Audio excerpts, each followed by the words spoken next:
20 shots tore into the rear of a car, killing Alex Shirley and critically injuring his friend Sophie Haggie. Shirley was the son of reality TV personality Ronnie Shirley from the show Lizard Lick Towing. Although Haggie survived, she's now paralyzed from the waist down. They were loud, chaotic, and absolutely impossible to look away from.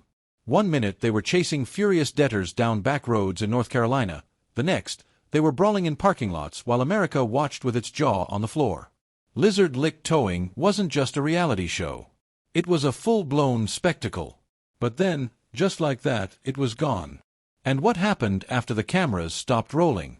Buckle up, because the real story is so much wilder than anything that ever aired on True TV. The show that had America absolutely losing its mind. Let's rewind to 2011 for a second.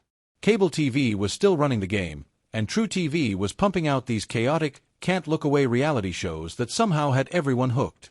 And right in the middle of that madness, a couple from a tiny place called Lizard Lick, North Carolina, Ron Shirley and Amy Shirley, who basically took over Monday nights. Lizard Lick Towing ran for 4 seasons from 2011 to 2014, racking up 91 episodes of pure, unfiltered chaos. The setup sounded simple: a towing company repossessing vehicles. That's it. But what actually played out? Absolute madness. Week after week, Ron, Amy, and their crew, including Bobby Brantley, were out there grabbing cars, bikes, whatever they could, while dealing with people who were not giving those vehicles up quietly.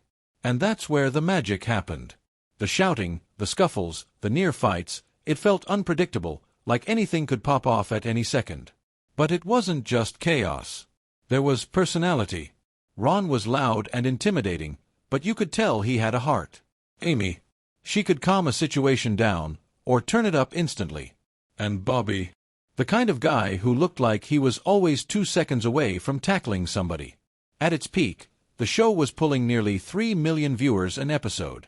That's huge. This wasn't just background TV. This was the kind of show people talked about the next day like it was a live event. It had everything: drama, humor, tension, even those random moments of real emotion. But here's the thing. Shows like that don't just fade away for no reason. So what actually brought this wild ride to an end?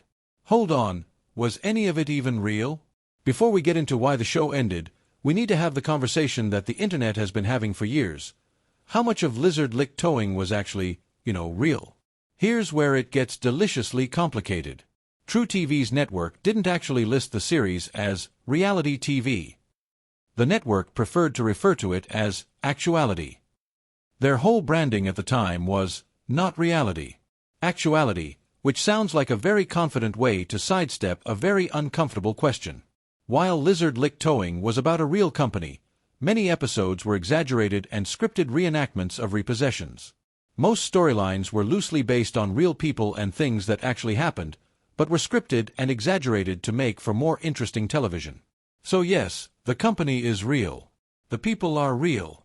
The repossessions happened. But the level of drama you saw on screen? Dialed up. Way, way up. And honestly, does that change how we feel about it? For a lot of fans, not really. The personalities themselves were magnetic enough that even a loose framework of reality gave them room to be completely compelling. Ron Shirley doesn't need a script to be interesting. The man is naturally a force of nature. Same goes for Amy, same goes for Bobby, same goes for every single person in that building. But it did create a growing tension, both behind the scenes and in the public perception of the show. As reality TV audiences got more savvy, more aware of how these shows were produced, the shine started to wear off. Viewers who had been completely sold on the drama started to question it, and once you start questioning the authenticity of a show that's supposed to be authentic, it's hard to come back from that. Add to that the fact that the network itself was in a period of transition, shifting its programming strategy, and you've got a recipe for something that can't sustain itself forever. Which brings us to the big question everyone has been asking for over a decade: why did Lizard Lick Towing actually get cancelled? Why did the show really end? Alright, let's get into it, because the rumors about why Lizard Lick Towing ended are all over the place. Some people swear there was some massive behind-the-scenes blowout. Others think the whole thing collapsed in dramatic fashion. But the truth? Way less explosive, and way more typical TV business. By the time Season 4 hit in 2014, The reality TV space was already shifting. What worked in 2011 didn't hit the same anymore. New shows were popping up constantly, all fighting for attention, and networks like True TV started changing direction. In the end, it came down to declining ratings and new priorities. Not scandal, just timing. But there was one big shakeup that fans definitely felt: Bobby Brantley leaving. Bobby wasn't just another cast member, he was Ron's right-hand man, his best friend, the guy who balanced out the whole dynamic.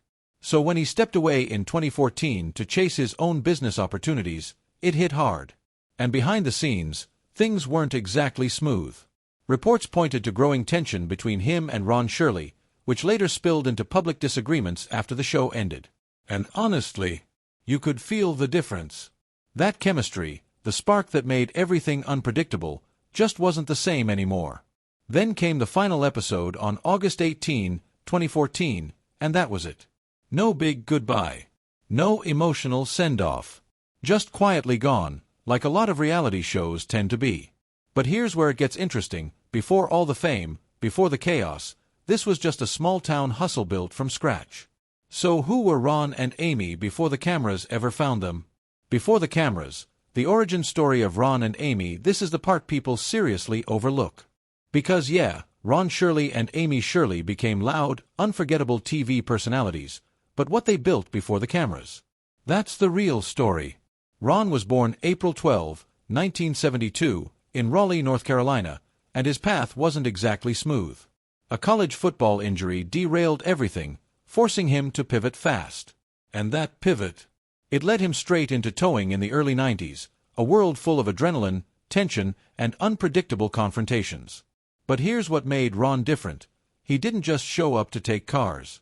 He talked to people, negotiated, tried to keep things from blowing up, which is honestly ironic if you've seen how chaotic things got on TV. By 1998, he turned that hustle into something real, launching Lizard Lick Towing with just one truck. No spotlight, no hype, just grind. And over the next decade, that one truck turned into a full fleet, a growing team, and a serious business. That wasn't luck, that was consistency. And then there's Amy, and honestly, where do you even start? Calling her just Ron's wife doesn't even come close. She was a record-holding powerlifter, dabbled in MMA, worked as a mortician, and co-ran the business. Read that again. That's not a reality TV character, that's a real person. What's even crazier? They were almost cast on Wife Swap before Lizard Lick Towing ever existed. One day of filming was all it took for producers to realize they had something special. And off-camera, Ron's also a pastor and co-founder of a ministry helping people through addiction and abuse. So yeah, the contrast is wild. But with a foundation like that, what about the rest of the crew who made the show unforgettable? The rest of the crew, Bobby, Big Juicy, Crazy Dave, and the gang. Alright, let's do a full rundown, because Lizard Lick Towing wasn't a one-man show. It was an ensemble, and every single one of those personalities had a life that kept moving after the cameras left. Bobby Brantley, fan favorite, Ron's best friend, walking chaos machine, had arguably the most dramatic post-show journey of anyone in the cast. After leaving Lizard Lick Towing in 2014, Bobby made an appearance in The Lonesome Curse and then tried to focus more on his family life. But life had other plans. In 2019, Bobby was diagnosed with pituitary adenoma, a form of brain tumor. Once it was surgically removed, he moved to Lil Ass Farms with his family to focus on his recovery. A brain tumor. This man went from repossessing vehicles on national television to fighting one of the scariest diagnoses a person can get, and he came through it. Based in Pilot, North Carolina, Bobby retains his lively demeanor and embraces all the trials and triumphs of life. He and his wife Melanie, who viewers knew as Cassie on the show, tied the knot after the show ended. Melanie is a gynecologist and TV personality.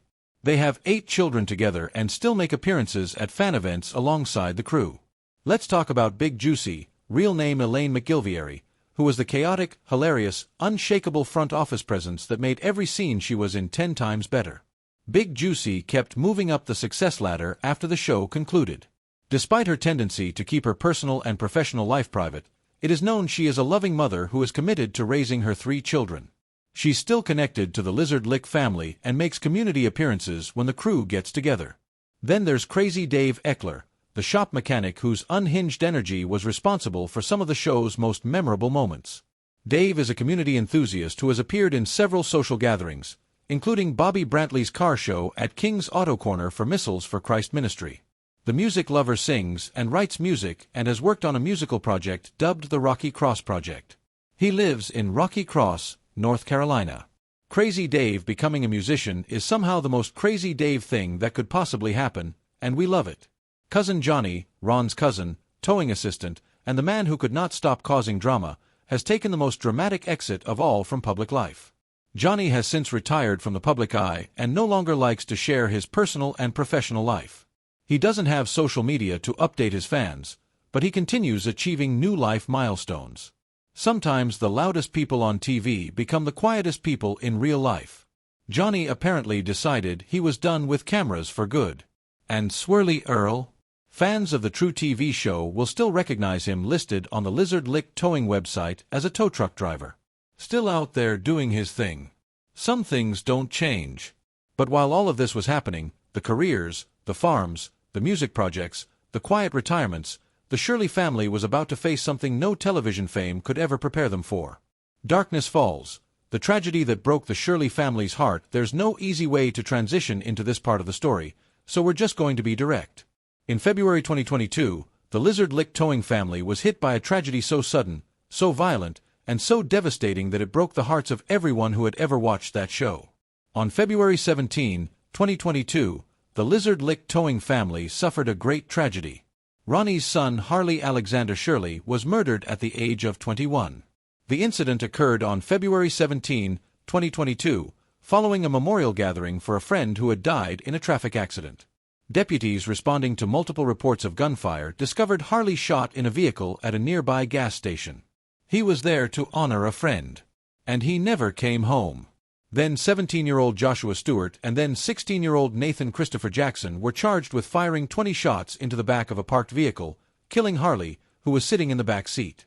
Prosecutors said Harley was the intended target of the shooting. A 20-year-old woman named Sophie Hagee, who was sitting next to Harley, was also shot. Sophie Catherine Hagee was permanently paralyzed from the waist down. According to county prosecutors, she was not an intended target. In the aftermath, a GoFundMe created in Sophie's name raised over $80,000 as the community rallied around her. Authorities eventually made 4 arrests in connection with the case, 2 teenagers charged with murder and attempted murder, and additional adults charged with obstruction of justice and accessory after the fact. A 5th suspect was also identified.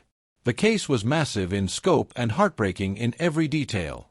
The legal proceedings stretched across years.